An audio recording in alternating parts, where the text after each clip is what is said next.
We are about 10 or 11 sermons, I'm not sure which, into this life of David, and I don't know for everybody else how it's going. I will tell you, it's going pretty good for me. You know, I feel like I'm learning something, and I'm hoping everybody else is. Where we left off a couple weeks ago, before Marty came. Marty, buddy, everybody's telling me how great it was last week. Thanks for doing that. It's all right.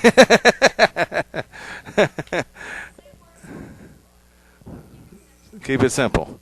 Well, we'll keep it simple tonight in keeping with that word. Last time we were looking, and I felt like, as I talked about this some, so I'm going to rest here just a little bit before we push on this life of David.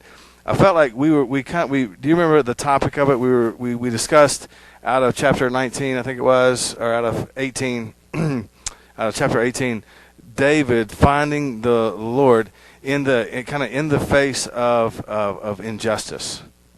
You know, there's a lot of discussion about injustice and social justice these days, which I am all about. You know, I spent 2 weeks up in Sudan with those slave children that had been released from the north, where they'd been held captives. Like, man, I am all about that. But I think that what we're talking about here is a little bit different slant, because we're talking about injustice that we face. And as we face this injustice, you know, what the Lord is doing in that. So we talked about that. We saw that David was finding God in the midst of this injustice. We saw in chapter 18 where Saul makes this attempt to kill David, undeserved. I would call that injustice. We see where in chapter 18 where David gets this demotion, where he was once over all of the soldiers, now he's over 1,000 or so. That's a demotion for no reason. We saw that he was robbed of the wife that was rightfully his. And the overall lesson we saw in this was, I think we kind of drew the conclusion that two things. One, that injustice is not from the Lord. Right? Did I see that you were in Africa recently? And I was in Africa recently. And when I go there and I see that real stark injustice, like, I am telling you, like, it is not from the Lord. And I believe that he has called us to join him in resolving those issues. And I want to tell you that the injustice you face in your life, the things that you're confronting, that you don't deserve, it's injustice. Like, I think we cannot want to forget. Never forget, never forget, never forget, never forget. Like, God is good. Injustice is not from him. However, I think what we've learned is that while injustice is not from the Lord, if we will let it, it will often serve his purposes, right? So we kind of came to that conclusion. And we see that this is what David does. And so we see here at the end of chapter 18, look at verse 30. 1 Samuel 18, verse 30, the commanders of the Philistines went out to battle, and it happened as often as they went out, that David behaved more wisely than all the servants of Saul, and so his name was highly esteemed.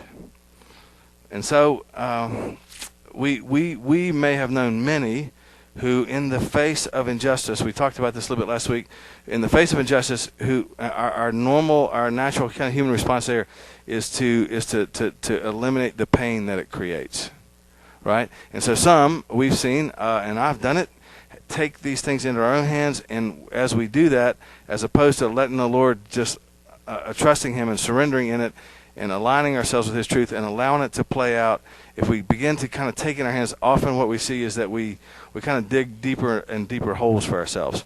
And so that's not what David does. He realigns himself with truth and understand that this is the truth that David learned a long time ago.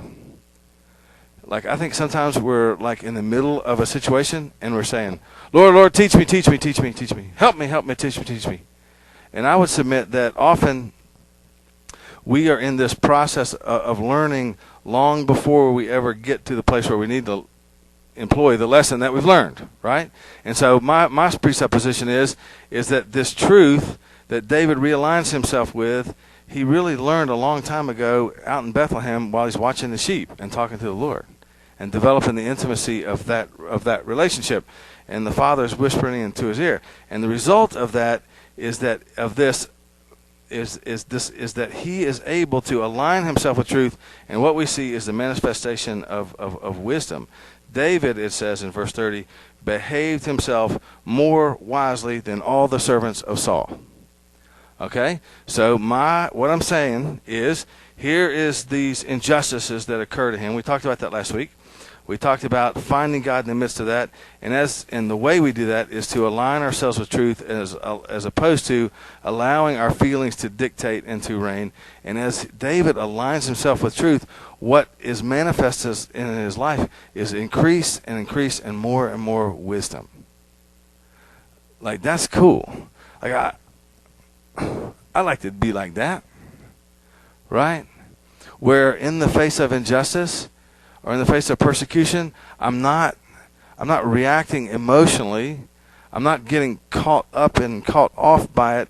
And instead, I'm just calling on truth that God's been teaching me all along in my intimate times with Him.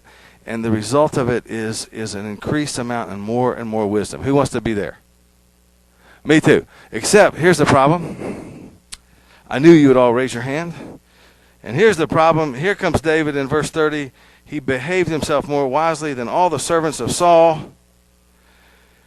And the result of that is verse 1 in chapter 19.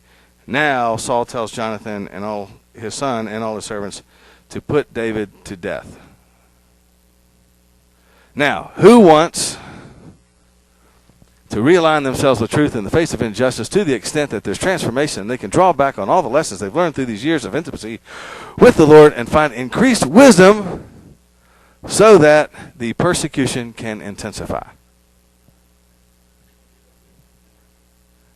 Not as many hands in the crowd. Well, that's the problem, I think, because that's what happens with him. So it's like, the question is, are you giving, like, increased wisdom brings about further injustice? And the answer to that is yes, it does. There's a lot of talk these days about us being kings and priests and fulfilling our destinies. Like, I am all about it. Who wants to be a king? Who was like, and it's good to be king and have your own way, get a feeling of peace at the end of the day. Who was that song? Do you remember that? Come on, help me out. Who was it? Tom Petty. I knew I could count on you. Thank you. Tom Petty. And so there's a lot of talk out there these days about being kings and priests and how we're called to fulfill our destiny. I want to tell you that I agree with all of it. I agree with all of it. I'm just wanting to be sure that the spin we put on it is a biblical spin as opposed to a Western spin. Is this making any sense? The Western spin may, fulfilling our destiny, I'm not saying it does absolutely. I think it's something we have to search the Lord on. But this Western spin on fulfilling our destiny sometimes, to me, looks more like self-aggrandizement than it does Jesus. I don't know, but that could be a problem, right? So let's think about this a second. Wisdom and righteousness that leads to persecution or injustice. It's an old concept. We see it here in the life of David, here right between verses chapter 18 and chapter 19. We see it in the life of Jesus. What was his destiny? Huh? Yeah. It was a cross. That's not all of it. It was a cross, and then he was exalted to this position of authority next to the Father and establishing this kingdom on earth. But the cross is in there. And guys, I'm just thinking as I'm reading through the life of David, and I'm seeing what's playing out here, and then taking a look in the New Testament, looking at the life of Jesus, I'm just thinking, I just wonder, I am all about us fulfilling our destiny. I'm just not sure it's possible without first going to the cross. Making sense? I'll tell you that, like, I've had the privilege of seeing a lot of what I think, at least, a lot of the greatest players in the kingdom, man. But I don't know that I've seen any of them on TV.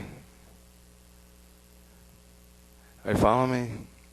Like, I've seen him in Sudan, and I've seen him in China, and I've seen him in East Congo. I've seen it in Southeast India. I've seen it in the Middle East. People who, where you see this pattern, there has been a cross to bear, and part of their destiny. My presupposition here is that sometimes we kind of look at that like, oh, there's something wrong. No, there's nothing wrong. It's by way of that suffering at points that we do come into this place where we really can fulfill our destiny. That's what I've seen. Now, maybe there's some other slants out there. Maybe I'm missing that somewhat. If I am, like, tell me, really. Maybe not right now, but at some point. But I think that's what we're seeing in the life of David, and I think that's what we see. Jesus talked about it. It's in Luke, and Jesus says, speaking of the future, speaking of things to come, he speaks about our destiny, and he says, "But you will be delivered up by parents and brothers and relatives and friends, and they'll put some of you to death, and you'll be hated by all on the account of my name." Well, what is the deal? What's the deal, man? Like, I'm not sure. Let me kind of suppose that there are two ways we see persecution. One is I experienced this in New Orleans. Robbie's gone. Rick Elmore up in Christopher. He used to go with us sometimes, and we were in New Orleans, and we were kind of witnessing to all the folks. And so we found these little tracts. You know, like a little tract, you give somebody and tell them about Jesus and all that. So we found these little tracts, and on the front of the tract was a silhouette of what appeared to be a very pretty lady. And so in New Orleans, anybody ever been to New Orleans? You know how like the barkers out in the street, right? And so we thought, well, we'll just act like barkers and be like, and on the front of the track it said, bare, naked, totally exposed.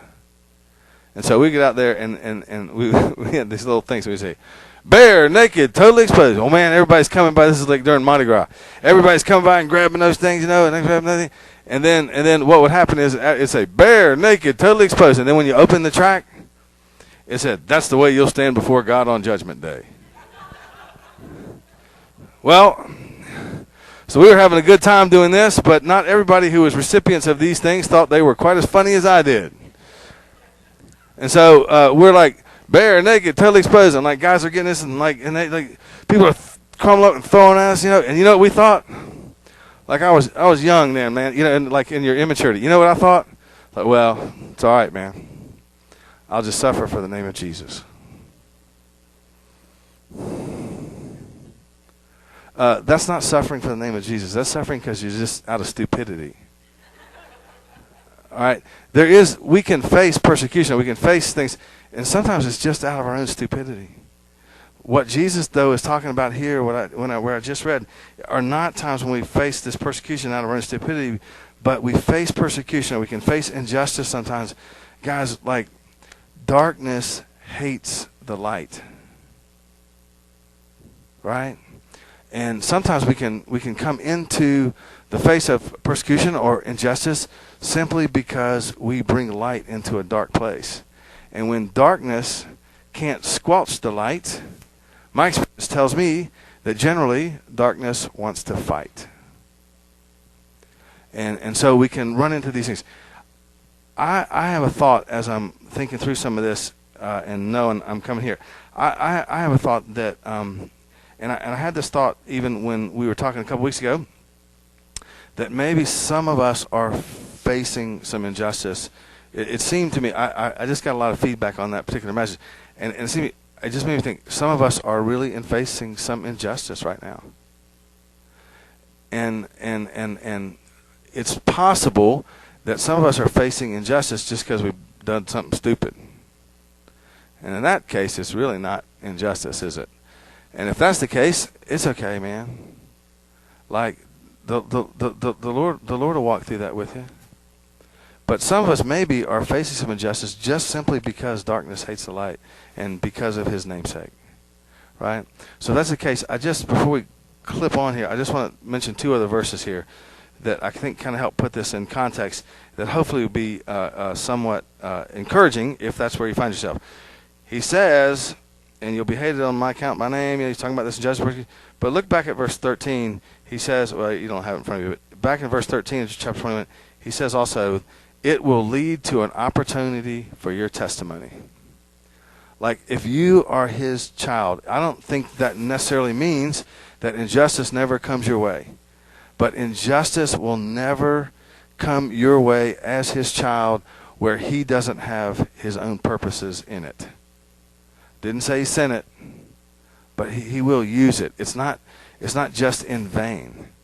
And Jesus says here, as he's talking about these things to come, he says, look, when this occurs, it will lead to an opportunity from your testimony, for your testimony.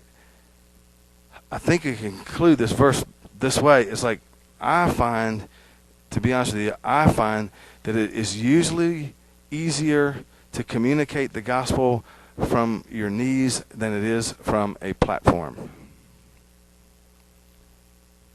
Like, the world has a lot of people screaming at them from a platform. But when you go, Becca, to Floyd Fest in a couple weeks, I think we can remember that very little of the world has ever had the gospel presented to them from someone who's on their knees and in humility. You know? And so Jesus says, look, when you face this injustice, when you face persecution, like, this is not without, it's not in vain. This is a time where probably your testimony and what you want to share and how you want people to understand about God, this is probably the time when it is most powerful in your life. And I think that's a cool gig. It's not so much that, oh, okay, Lord, bring on injustice so I can be strong. Not me, buddy. I ain't praying that one. But when it comes, I know that it's true. Does that make sense? The second thing that maybe would bring a little bit of encouragement in the face of all this is in verse 18. He says in verse 18, we talked about, it's like, align yourself with truth, with complete truth. As his child, you're not the tail, you are the head. He is the suffering servant, but he is also the Lord of the hosts. And no matter what the injustice is that's coming at you, we can still look to verse 18 and understand Jesus said, even in all this, quote, yet not a hair of your head will perish. Like, can we remember that when we face injustice, when we face persecution or trial, can we remember, number one, it is not from him. Number two, it's likely that if we let him and don't take it into our own hands, he'll use it, man. And number three, he is still the Lord of hosts. And it's not spinning out of control. And it is not going unchecked. And he is also Jehovah Rohi. He sees all. He sees all that you do, but in this instance, what I'm thinking is, he also sees all that has been done to you. And it is not beyond him. And Jesus promises, in the face of this injustice, in the face of persecution that may come, that will likely come at some point for all of us, in the face of that, remember that he is still in control, and he says, not a hair of your head will perish. Well, does that mean that I'm going to march up into southern Sudan later this winter? Well, I want to go to this place that's kind of a little dicey, and we're going to march up in there, and does that mean I'm guaranteed safety? Absolutely not. Does that mean that from his perspective and from an eternal perspective, he has me in the palm of his hand and nothing can take me out of that? It sure does. So in the face of what we any injustice or the stuff that we're looking at, It's like, understand that even in that his purposes are served. It's the place where often our testimony is strongest, and understand as well that he is also Lord of hosts, and nothing ever takes us out of his grasp. This is David's life. He's facing this injustice. I want us to see one more thing, and this is the thing I really want us to pray about a little bit tonight. It comes out of 1 Samuel. Like I said, we're in chapter 19 right now, all the way to verse 1. Yeah. But I'm gonna kind of dance through this, because a lot of what's happening in 1920 is the same thing you're seeing happen in 80. It's him in the face of this injustice. Then when he hits chapter 21, the game changes, and we're gonna kind of park there for a little bit for a couple weeks after this. But I want us to see one more thing in this section, and it's here in chapter 19 of a little different vintage. I think it's what we need as we begin to understand how it is we can walk through adversity and how it is we can walk through injustice. And we see it, or the antithesis of it, actually, we see in the life of Saul. Look at verse 4, chapter 19. So remember, in verse 1, Saul is going to put David to death. Well, then we come to verse 4, and it says, Jonathan spoke well of David to Saul his father. So in the midst of all this, David finds an advocate. He finds it in Jonathan. They continue to be in covenant, and they renew this covenant even later in chapter 20. And Jonathan comes and he speaks to Saul his father, and he says to him, hey, do not let the king sin against his servant David. He's not sinned against you. And since his deeds have been he's been very beneficial to you. And then he goes on to list that. He's like, what? He took his life and then struck down the Philistine. He killed Goliath. He's like, hey, Pop, remember all this stuff, man. Like, why are you trying to kill him? Remember, this is the guy that took the Philistine down. This is the guy that brought deliverance for all of Egypt. This is the guy that for all of Israel, you saw it and you rejoiced. Why then will you sin against innocent blood by putting David to death without a cause? Well, I wouldn't imagine Saul would listen to that, right? But in this instance, he does. And it says in verse 6, Saul listened to the voice of Jonathan, and then Saul makes a vow. As the Lord lives, he shall not be put to death. So Saul gets a little break here, man, and he gets a little clarity creeps in, right? And so Jonathan's telling him, like, why are you trying to kill a guy? I mean, he's done nothing but serve you. And he's done nothing but serve Israel. So, like, why are you trying to kill the guy? And Saul's like, you know what? You're right. I'll make a vow. As surely as the Lord lives, my servant David will not be put to death. Well, the problem with that is that 3 verses later in verse 10, David, after more success, it says, Saul tries to pin David to the wall with a spear, and he slipped away to Saul's presence. He struggled with the spear, and David fled and escaped. So Saul makes this vow, I will not touch him. I will not kill him, as surely as the Lord lives. And 3 verses later, he throws a spear at him. Here's my point. My point is, let me say it this way. My point is, religious vows do not work. Religion, I want to define that as our attempt to get right with God. Our attempt to walk righteously. It doesn't work. Saul makes this vow. As surely as the Lord lives, I will not touch him. And three verses later, he's trying to kill him with a spear. He's throwing spears at him. It didn't work for Saul. It won't work for us. Religion is just not enough. What will work is transformational relationship. What David experienced as he watched sheep in Bethlehem, what David experienced with the Lord as he takes out Goliath, what David experienced even in times of success, what David experienced even when injustice came, the thing that never changed was transformational relationship with the Lord. Like, guys, I just think I've just come to the conclusion we can do a lot of stuff, and we can have great programs, and we can find cool worship guys. Like for this body, it is not about that. What it is about is us making a decision to engage in transformational relationship with him. Period. I can't make that happen for you. I'm not sure I can totally make it happen for me. What I can do is surrender, and what I can do is be intentional about my relationship with him.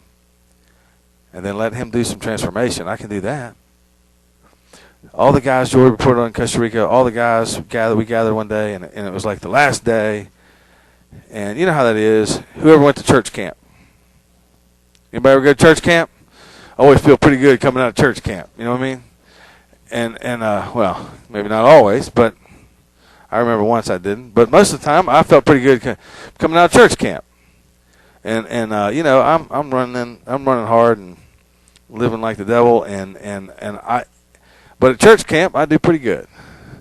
For that 5 days, I could do all right, you know. And so usually they would have, like, I went to this deal, and the ones we went to, that, you know, it's like it was kind of this build up, you know, till like Monday night is kind of a certain level of intensity, and Tuesday night a little more intense, and Wednesday a little more intense. Well, by the time you got Thursday night, buddy, I mean, they got that thing ramped up. Well, by the time Friday night came around, buddy, I am surrendering all to Jesus, I'm going to tell you. And they sing, you know, 6 stanzas of that hymn, whether I wanted to or not, and I surrender all, buddy. And I'm coming out of church camp ready to lay it down. I'm not doing that anymore. I'm not engaging in that. And I'd come out of church camp, and I'd be like, you know, I'm going to do this, I'm going to do this. I'm not going to do this, I'm not going to do this. And that would usually last till about Saturday night when I got home back with all my buddies. And that's what I was trying to tell the guys in Costa Rica. It was like there's been this 3 weeks of some pretty intense kinds of things going on. And it's like, guys, if it is just a religious vow you're making, obviously the Lord has shown you some things that probably you need to put away, and he's shown you some other things that probably you need to pick up. But if it's just a religious vow, it won't last. Probably not till, well, what is it? They've been home. What time y'all get in? If it was a religious vow, it's probably done about now. Because they've been back 8 hours, 10 hours. It's probably about done. It's no different for us. And one of the verses we began to share them was, it's just that simple verse out of Psalms that says, "Be still and know that I am God." Okay? And what I'm understanding there, as I was thinking through all that, is it's like for Saul, it was not about making this religious vow. It wasn't going to last. It was about relationship that brings transformation. And in the middle of that, Jesus is like, be still and know that I am God. Be still. And we've always heard, Joey taught me this, that the Hebrew there is cease striving. So I'm digging that. But how about the second part? And know that I am God. Be still. Quit striving. But also know that I am God. Engage in intentional relationship with me so that I can transform your life internally to the extent that there are outward manifestations of that. Does that make sense? Be still. Cease striving. I like that. Kind of suits my temperament. You know what I mean? I don't like to strive too much. Y'all see my fences. I haven't been striving very much. It shows. So I can get along with that. But I think sometimes we forget that second part. And know that I am God. Like, engage with me in relationship. And I'll bring transformation. I just want to encourage you. Like, I think it doesn't happen apart from that. I don't think there's any biblical example we can find that looks any different. And so I wanted to try to do something just a little bit different. We're just going to take like 5 minutes, man. And then we're not going to do communion or anything. We're just going to like 5 minutes.